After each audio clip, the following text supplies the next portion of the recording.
بسم اللہ الرحمن الرحیم۔ السلام علیکم ورحمۃ اللہ وبرکاتہ۔ آج کی کلاس میں ہم سیکھیں گے موقوف علیہ پر جب تشدید آ جاتی ہے تو وقف کی کیا صورت ہوگی، وقف کیسے کریں گے۔ موقوف علیہ یعنی جس پہ ہم نے وقف کرنا ہے، سٹاپ کرنا ہے، رکنا ہے، وہاں پہ اگر تشدید آ جاتی ہے، شد آ جاتی ہے تو ہمیں وہاں پہ وقف کیسے کرنا ہے۔ یہاں پہ بھی دیکھیے سورۃ اللہب کی آیت نمبر 1 ہے، یہاں پہ بھی دیکھیے موقوف علیہ پر تشدید ہے، شد ہے، یہاں پہ بھی وقف کیسے کرنا ہے۔ یہاں پہ بھی دیکھیے موقوف علیہ یعنی یہاں پہ طاء آ رہا ہے اور ہمیں نون پہ وقف کرنا ہے، لیکن تشدید بھی موجود ہے، تو ہم یہاں پہ وقف کیسے کریں گے۔ یہ سب سیکھنے کے لیے ویڈیو پوری دیکھیے گا۔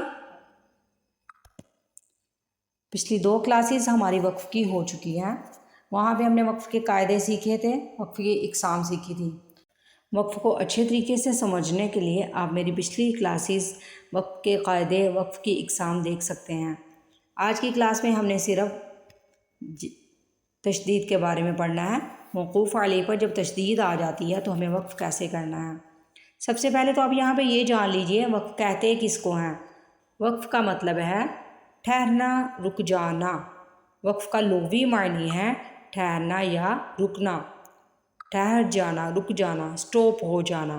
قرآن پاک میں بہت سارے ایسے مقامات آتے ہیں جہاں میں طاء لکھا ہوتا ہے، جیم لکھا ہوتا ہے، ہمیں وہاں پہ رکنا ہوتا ہے، یا کبھی کچھ بھی نہیں لکھا ہوتا، آیت لمبی ہوتی ہے، ہمارا اپنا سانس ٹوٹ رہا ہوتا ہے، ہمیں وہاں پہ وقف کرنا ہوتا ہے، سٹاپ ہونا ہوتا ہے، تو ہمیں قاعدے پتہ ہوں گے تو ہم وہاں پہ سٹاپ کر سکیں گے۔ موقوف علیہ کہتے کس کو ہیں؟ جس حرف پر ہم وقف کرتے ہیں نا، جس حرف پر ہم وقف کرتے ہیں اسے کہتے ہیں موقوف علیہ۔ موقوف علیہ کس کو کہتے ہیں؟ جس حرف پر ہم وقف کرتے ہیں نا اسے کہتے ہیں موقوف علیہ۔ متحرک کسے کہتے ہیں؟ جس حرف پر کوئی حرکت ہوتی ہے نا، جس حرف پر کوئی حرکت ہوتی ہے، کوئی بھی حرکت ہوتی ہے، جس حرف پر کوئی حرکت ہوتی ہے اسے کہتے ہیں متحرک۔ حرکت مطلب ان 8 حرکات میں سے کوئی بھی حرکت ہو سکتی ہے، تو اس حرف کو کہیں گے متحرک۔ مثلا یہاں پہ تھوڑا سا میں آپ کو سمجھا دیتی ہوں۔ یہ دیکھیں را کے اوپر زبر ہے تو را متحرک ہے، حمزہ کے اوپر کھڑی زبر ہے، حمزہ متحرک ہے۔ یہاں پہ دیکھیے قاف کے اوپر زبر ہے تو قاف متحرک ہے۔ قاف کے ساتھ جو الف ہے نا یہ متحرک نہیں ہے، کیونکہ اس کے اوپر نہ زبر ہے، نہ زیر ہے، نہ پیش ہے، کوئی بھی حرکت نہیں ہے، تو یہ متحرک نہیں ہے۔ پھر ہم نے اپنی کلاس میں وقف کی اقسام بھی پڑھی تھی، وقف بالاسکان، وقف بالسکون، وقف بالابدال، اور آگے سے وقف بالابدال کی 2 صورتیں پڑھی تھی ہم نے۔ وقف بالسکون میں ہم نے کیا پڑھا تھا؟ کلمہ کا آخری حرف، کلمہ کا آخری حرف اگر پہلے سے ساکن ہو، کلمہ کا آخری حرف اگر پہلے سے ساکن ہو، یعنی جس حرف پہ ہم وقف کر رہے ہیں یا کرنا چاہتے ہیں اگر وہ پہلے سے ساکن ہے، یہاں پہ دیکھیں طاء لکھا ہوا ہے، ٹھیک ہے، یہاں پہ ہمیں وقف کرنا ہے، لیکن یہ جو آخری حرف ہے نا یہ پہلے سے ساکن ہے، ہم نے خود سے اس کو ساکن نہیں کیا، یہ پہلے ہی ساکن ہے، اس پہ سکون اصلی موجود ہے۔ تو ایسی صورت میں آواز اور سانس توڑ کر ہمیں یہاں پہ ٹھہرنا ہے، آواز اور سانس توڑ کے ٹھہرنا ہے، ہمیں یہاں پہ حرف کو بالکل نہیں بدلنا۔ یہاں یہ حرف پہلے سے ساکن ہے تو اس صورت کو کہیں گے وقف بالسکون، ٹھیک ہے۔ کلمہ کا آخری حرف اگر پہلے سے ساکن ہو، اب خود سے نہیں کریں، وہ پہلے سے ساکن ہو یعنی اس پہ سکون اصلی موجود ہو، تو وہاں پہ آواز اور سانس توڑ کر رکنے کو، ٹھہرنے کو، وقف کرنے کو کہتے ہیں وقف بالسکون۔ موقوف علیہ کا آخری حرف اگر متحرک ہے یعنی ساکن نہیں ہے، یہاں پہ تو ہم نے پڑھا نا کلمہ کا آخری حرف پہلے سے ساکن ہے، لیکن یہاں پہ تھوڑی سچویشن مختلف ہے۔ موقوف علیہ کا آخری حرف، کلمہ کا آخری حرف اگر متحرک ہے، ساکن نہیں ہے، آپ نے اس کو خود سے ساکن کرنا ہے، تو ایسی صورت کے وقف کو کہتے ہیں وقف بالاسکان۔ مثلا یہاں پہ میں آپ کو تھوڑی سی مثال دے دیتی ہوں۔ یہاں پہ دیکھیے، یہ دیکھیے کلمہ کا آخری حرف، یہاں پہ موقوف علیہ یعنی آخری حرف جہاں پہ ہم نے سٹاپ کرنا ہے وہاں پہ حرکت موجود ہے، یہ متحرک ہے، اس کو ہم نے خود سے ساکن بنانا ہے، یہاں پہ ساکن لگانا ہے اور پھر وقف کرنا ہے، تو ایسی صورت کو کہیں گے وقف بالاسکان، یعنی کلمہ کا آخری حرف موقوف علیہ جس پہ ہم نے وقف کرنا ہے، اگر اس پہ حرکت موجود ہے، وہ متحرک ہے، حرکت موجود ہے اور ہم نے اس پہ خود سے ساکن لگانا ہے، خود پہ اس پہ وقف کرنا ہے، تو پھر اسے کہیں گے وقف بالاسکان، وقف بالاسکان۔ سمجھ آئیے آپ کو؟ حرف کلمہ کا آخری حرف موقوف علیہ جہاں پہ ہم نے وقف کرنا ہے، اگر متحرک ہے تو اسے ساکن کر کے وقف کرنے کو کہیں گے وقف بالاسکان۔ اور ہم نے پڑھا تھا وقف بالابدال، ابدال مطلب بدلنا، ابدال مطلب بدلنا۔ موقوف علیہ کو، حرف موقوف علیہ کو قاعدے کے مطابق بدل کر پڑھنے کو کہتے ہیں وقف بالابدال۔ حرف موقوف علیہ کو قاعدے کے مطابق بدل کر پڑھنے کو، قاعدے کے مطابق بدل کر پڑھنے کو کہتے ہیں وقف بالابدال۔ اس کے دو قاعدے ہیں۔ نمبر 1، کلمہ کے آخر میں اگر 2 زبر ہو تو وقف کی صورت میں ایک الف سے بدل کر پڑھا جاتا ہے۔ کلمہ کے آخر میں اگر 2 زبر ہو تو وقف کی صورت میں ایک الف سے بدل کر پڑھا جاتا ہے۔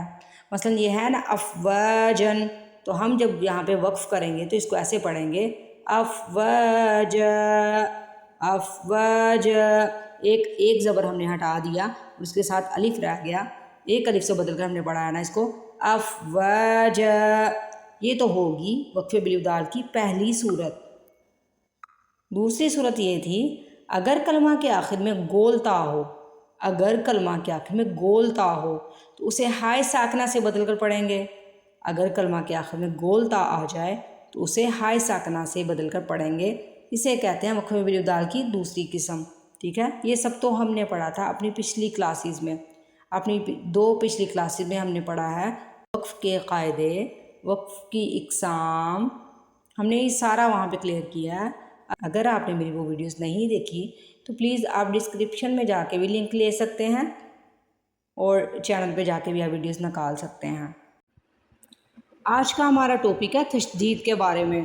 وقف کی صورت میں چونکہ ہم حرف موقوف علیہ کو یعنی لاسٹ والے حرف کو ساکن کر رہے ہوتے ہیں تو تشدید کی صورت میں ہم کیا کریں گے، یعنی جب لاسٹ والے حرف پہ شد آ جاتی ہے، تشدید آ جاتی ہے، تو وہاں پہ ہمیں کیا کرنا ہوگا، وہاں پہ بھی ہم نے ساکن کرنا ہے، حرف موقوف علیہ کو ساکن کرنا ہے لیکن تشدید کو بھی ادا کرنا ہے۔ یہ بات آپ یاد کر لیجئے، اچھی طریقے سے سمجھ لیجئے، ساکن کرنا ہے لیکن تشدید کو بھی ادا کرنا ہے۔ تو ہم نے کیا پڑھا کہ حرف موقوف علیہ یعنی لاسٹ والے حرف پر جس کو ہم نے ساکن بنانا ہے اس پہ تشدید ہوگی تو وقف کیسے کرنا ہے۔ ظاہر ہے لاسٹ والے حرف پہ خالی تشدید تو نہیں ہوگی، اس کے ساتھ زبر بھی ہوگی، زیر بھی ہو سکتی ہے، پیش بھی ہو سکتی ہے، 2 زبر بھی ہو سکتی ہے، 2 زیر بھی ہو سکتی ہے۔ تو ہم نے ایسی صورت میں کیسے وقف کرنا ہے، ہم نے اس کو ساکن کرتے ہوئے تشدید کو بھی ادا کرنا ہے۔ جب ہم 2 حروف کو آپس میں مرج کرتے ہیں، مدغم کرتے ہیں، کیا کرتے ہیں، جب ہم 2 حروف کو آپس میں ملاتے ہیں، مدغم کرتے ہیں، مرج کرتے ہیں تو تب تشدید کا رول بنتا ہے۔ یہ تو آپ کو پتہ ہے اچھے طریقے سے، جب ہم 2 حروف کو آپس میں مدغم کرتے ہیں، مرج کرتے ہیں تو تب تشدید بنتی ہے۔ اب یہاں پہ آپ واضح دیکھ سکتے ہیں، یہ سورہ لہب کی آیت نمبر 1 ہے، لہب و تب، یہاں پہ دیکھو یہ جو تب لکھا ہوا ہے اس کو ہم نے کیسے اس کو توڑنا ہوتا ہے، یعنی اس کو کیسے لکھ سکتے ہیں، اس کی کیا صورت ہے تشدید کی۔ یہاں پہ دیکھیے با پہ جو تشدید ہے اس کا مطلب ہے اس کو اگر توڑ کے لکھیں گے با پہ پہلے ساکن آئے گا اور پھر با پہ زبر آئے گا، یعنی تشدید کی صورت میں ہم نے کیا کرنا ہوتا ہے، پہلے حرف کو ملانا ہوتا ہے، پہلے ہم نے حرف کو ملانا ہوتا ہے اور پھر اس کے اوپر جو زبر زیر پیش ہوتی ہے وہ پڑھنی ہوتی ہے۔ یہاں پہ آپ واضح دیکھ سکتے ہیں، یعنی اس تشدید کا مطلب ہے کہ 2 با ہیں، یہ دونوں با آپس میں مدغم ہو رہے ہیں، مرج ہو رہے ہیں، تو ان کو ملانے سے جو حرف اپنے ہمارے پاس آتا ہے وہ ہے با مشدد، با پہ تشدید آ جاتی ہے۔ ان دونوں کو ملانے سے، یعنی ان دونوں کو ملانے سے ہمیں یہ والا با حاصل ہوتا ہے۔ با پہ تشدید اس وجہ سے آ گئی ہے کیونکہ ان دونوں با کو آپس میں ملایا گیا ہے، مدغم کیا گیا ہے، مرج کیا گیا ہے، تو ہمارے پاس جو ورڈ حاصل ہوا ہے وہ کیا بن گیا؟ وَتَبَّ، وَتَبَّ، وَتَبَّ، یعنی ایک ساکن حرف کو متحرک حرف سے جب ہم نے ملایا ہے تو ہمیں یہ با مشدد حاصل ہوا ہے، تو کیا بن گیا؟ وَتَبَّ، وَتَبَّ، وَتَبَّ۔ یہ سورہ فصلت کی آیت نمبر 44 ہے، اس کو ہم اچھے طریقے سے سمجھ لیتے ہیں۔ چلے سٹارٹ کرتے ہیں۔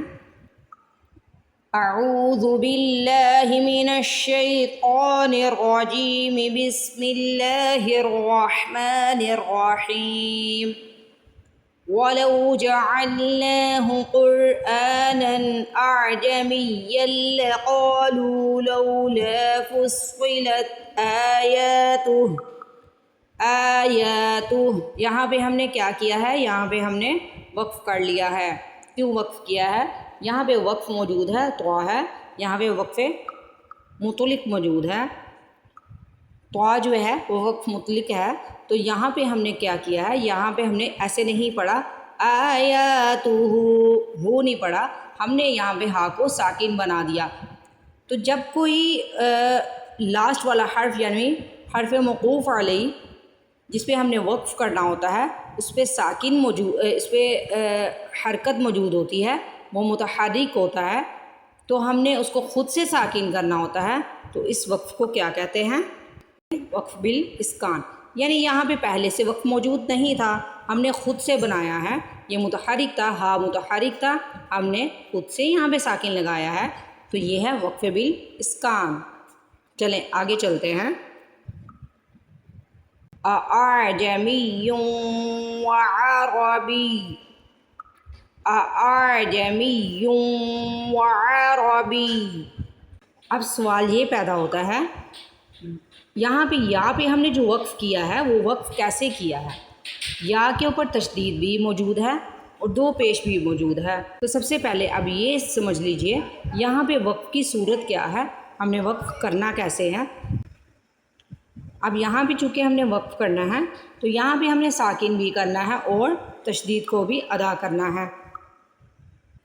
یہاں پہ صرف اتنا سا رول سمجھ لیجئے، یہاں پہ دو یا موجود ہے، تشدید کا مطلب ہے کہ دو دفعہ، ٹوائز، ٹھیک ہے، یہاں پہ دو یا موجود ہے، اس پہ تو پہلے سے ساکن موجود ہے، ٹھیک ہے، پہلے سے ساکن موجود ہے، اور یہ جو دو پیش ہے نا ان کو بھی ہم نے ساکن بنانا ہے۔ ہمارا قاعدہ کیا تھا؟ جب کسی ورڈ کے اوپر دو زیر اور دو پیش ہوتی ہے تو ہم نے اس کو ٹوٹلی ساکن بنانا ہوتا ہے، ایک پیش نہیں پڑھنی ہوتی۔ تو یہاں پہ بھی دیکھیے آپ، یہاں پہ تو پہلے سے ساکن موجود ہے اور یہ جو دو پیش ہے ان کو بھی ہم نے ساکن بنانا ہے، ٹھیک ہے، ان دونوں کو ہم نے ساکن بنا لیا۔ اور اب ہم جب وقف کریں گے تو ہم نے ایک یا کو ادا نہیں کرنا، ہم نے دو یا کو ادا کرنا، ٹھیک ہے، یہاں پہ دو یا ہو گئے ہیں تو ہم نے دو یا کو ادا کرنا ہے۔ تو وقف کرتے ہوئے ہم کیا کریں گے؟ آواز کو تھوڑا آگے لے کے جائیں گے۔ کہیں پہ بھی حرف موقوف علیہ یعنی آخری حرف پہ تشدید ہو تو اس کو ساکن بناتے ہوئے وقف کرتے ہوئے ہم نے کیا کرنا ہے؟ آواز کو آگے لے کے جانا ہے، آواز کو تھوڑا آگے لے کے جانا ہے۔ اعجمی وعربی، عربی یعنی بی کو ہم آگے لے کے جا رہے ہیں، ای، ٹھیک ہے، اعجمی وعربی، عربی، آواز کو تھوڑا آگے لے کے جانا ہے۔ عربی، ہم نے دو یہاں پہ ادا کرنے ہیں، دو حروف ادا کرنے ہوتے ہیں تشدید کی صورت میں، تو آواز کو تھوڑا آگے لے کے جانا ہے۔ اعجمی وعربی، عربی۔ قل هو للذین آمنوا هدی وشفاء۔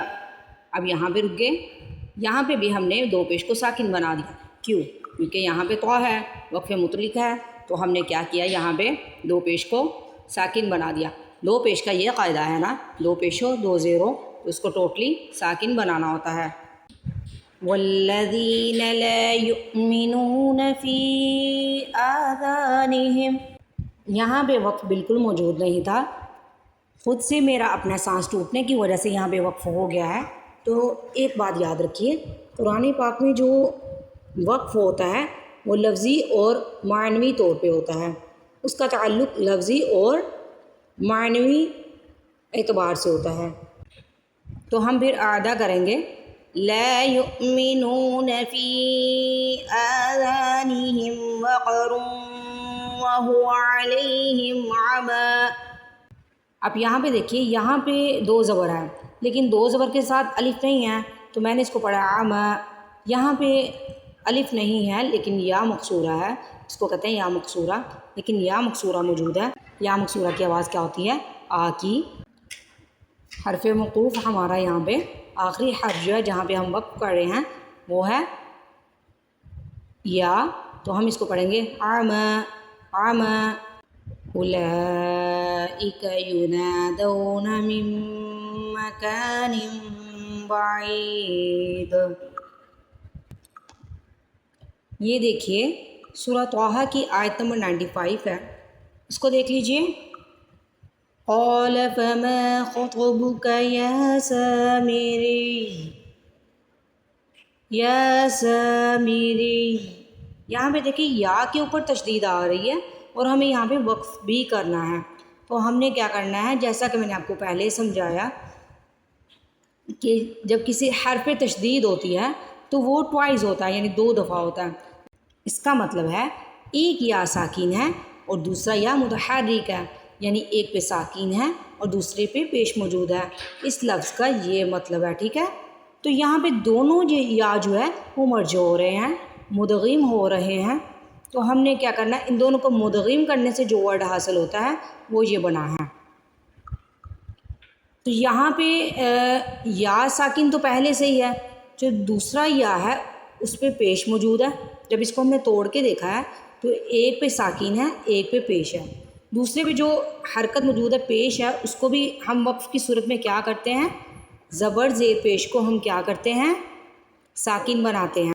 تو یہ دونوں یا ہے، ان دونوں پہ ساکن آ گیا ہے، تو تشدید پہ وقف کی صورت میں ہم کیا کرتے ہیں، آواز کو آگے لے کے جاتے ہیں، کیونکہ ہم نے تشدید بھی ادا کرنی ہوتی ہے اور متحرک کو بھی وقف بنانا ہوتا ہے، ساکن بھی اس کو کرنا ہوتا ہے اور موقوف علیہ کو ساکن بھی کرنا ہوتا ہے اور تشدید کو بھی ادا کرنا ہوتا ہے۔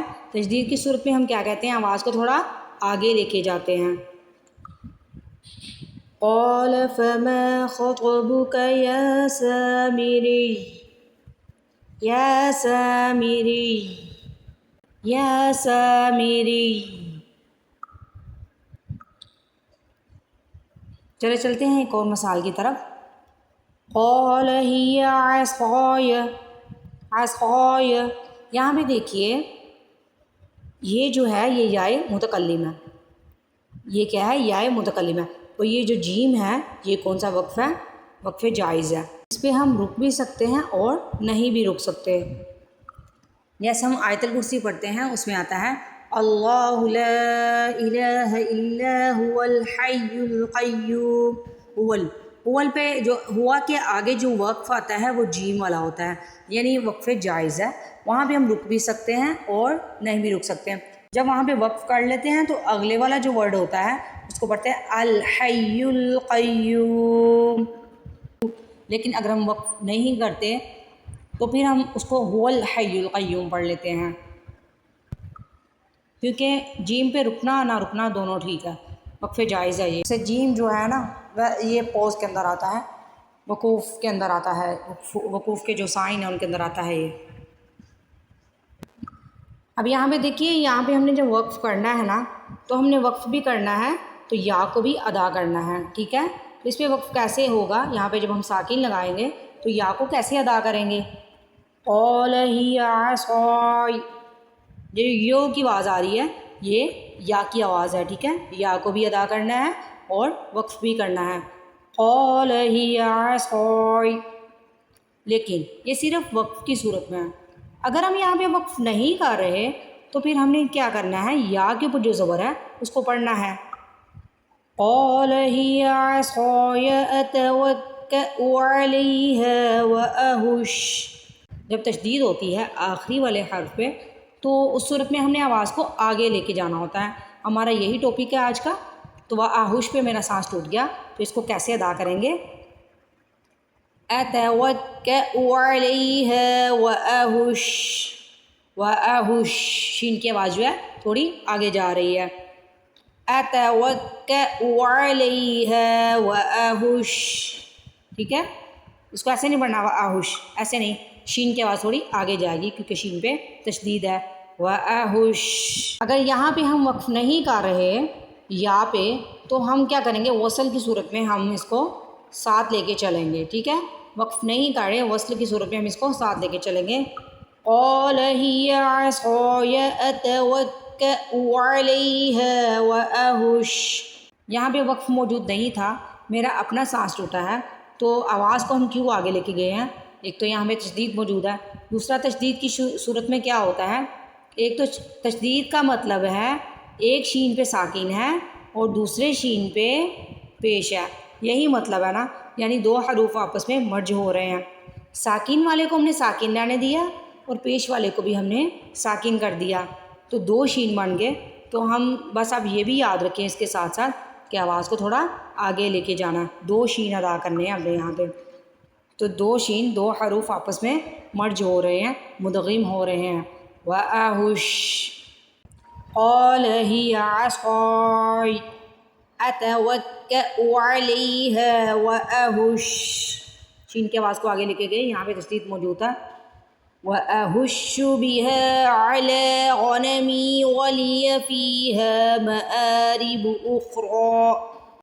اب اس آیت کو لے لیتے ہیں، یہ سورہ یوسف کی آیت ہے. فَلَمَّا رَأَىٰ قَمِيصَهُ قُدَّ مِن دُبُرٍ قَالَ إِنَّهُ مِن كَيْدِكُنَّ. کیا پڑھا؟ كَيْدِكُنَّ. کن. یہاں پہ دیکھیے وقف آ گیا ہے، سٹاپ آ گیا ہے، یہاں پہ ہمیں وقف کرنا ہے. تو یہ چیز آپ کو معلوم ہے، نون مشدد اور میم مشدد پہ ہم کیا کرتے ہیں؟ غنہ کرتے ہیں. کیا کرتے ہیں؟ غنہ کرتے ہیں. اور یہاں پہ کون سا غنہ ہے؟ غنہ آنی نہیں ہے، غنہ زمانی. کون سا غنہ ہے؟ غنہ زمانی. یہ سارا تفصیل سے ہم نے غنہ کے تعارف میں پڑھا ہوا ہے، غنہ آنی، غنہ زمانی. یہ آپ کو اچھی طریقے سے پتہ ہے، اگر وہ والی ویڈیو آپ نے نہیں دیکھی تو آپ دیکھ سکتے ہیں. یہاں پہ ہم کیا کر رہے ہیں؟ غنہ. یہاں بھی چونکہ تشدید ہے تو تشدید کا ہمارا کیا رول تھا؟ تشدید کی صورت میں ہم نے آواز کو تھوڑا آگے لے کے جانا ہے، لیکن نون مشدد اور میم مشدد پہ کیا ہے؟ ہم نے غنہ بھی کرنا ہے اور آواز کو آگے بھی لے کے جانا ہے. غنہ بھی کرنا ہے، آواز کو آگے لے کے جانا ہے. اس کو ایسے نہیں پڑھنا قیدی کن، قیدی کن نہیں پڑھنا، قیدی کن. کن ناک میں آواز بھی جائے گی، غنہ ہوگا. قیدی کن، قیدی کن، قیدی کن. غنہ کی آواز آپ کو پتہ ہے ناک کے بانسے سے آتی ہے. قیدی کن، قیدی کن، قیدی کن. اب یہاں پہ دیکھیے مزید سمجھ لیجئے. اسکنوہن من حیث سکنتم من وجدکم ولا تضاروہن. یہاں پہ کیا کیا؟ وقف، سانس ٹوٹ گیا میرا، پہلے سے وقف موجود نہیں تھا، یہاں پہ میرا اپنا سانس ٹوٹ گیا تو یہاں پہ وقف کیا، تشدید کی صورت میں آواز کو آگے لے کے گئے اور غنہ بھی کیا. تو یہاں پہ چونکہ وقف موجود نہیں ہے، اعادہ کرنا پڑے گا. وَلَا تُضَارُّوهُنَّ لِتُضَيِّقُوا عَلَيْهِنَّ. یہاں پہ بھی کیا کیا؟ وقف کیا، آواز کو آگے لے کے گئے. تشدید میں وقف کی صورت میں آواز کو آگے لے کے گئے اور غنہ بھی کیا. وَإِن كُنَّ أُولَاتِ حَمْلٍ فَأَنفِقُوا عَلَيْهِنَّ. یہاں پہ بھی دیکھیے وقف کی صورت میں آواز کو آگے لے کے گئے کیونکہ یہاں پہ تشدید تھی اور غنہ بھی کیا. اب یہاں پہ بھی دیکھیے وقف موجود نہیں تھا، اپنا میرا سانس ٹوٹا ہے تو ادا کریں گے فَأَنفِقُوا عَلَيْهِنَّ حَتَّى يَضَعْنَ حَمْلَهُنَّ. یہاں پہ آپ نے پھر وقف کر دیا تو کیا کرنا ہے، آپ نے آواز کو آگے لے کے جانا ہے، غنہ کرنا ہے. حَمْلَهُنَّ فَإِنْ أَرْضَعْنَ لَكُمْ فَآتُوهُنَّ أُجُورَهُنَّ. یہاں پہ بھی آپ نے وقف کرتے ہوئے آواز کو آگے لے کے جانا ہے اور ناک میں آواز لے کے جانی ہے، مثلاً غنہ کرنا ہے. امید ہے آپ کو یہ ویڈیو اچھے سے سمجھ آ گئی ہوگی. لائک کیجیے گا، اچھا سا کمنٹ کیجیے گا، ویڈیو شیئر کیجیے گا. دعاؤں میں یاد رکھیے گا. اللہ حافظ. السلام علیکم ورحمۃ اللہ وبرکاتہ.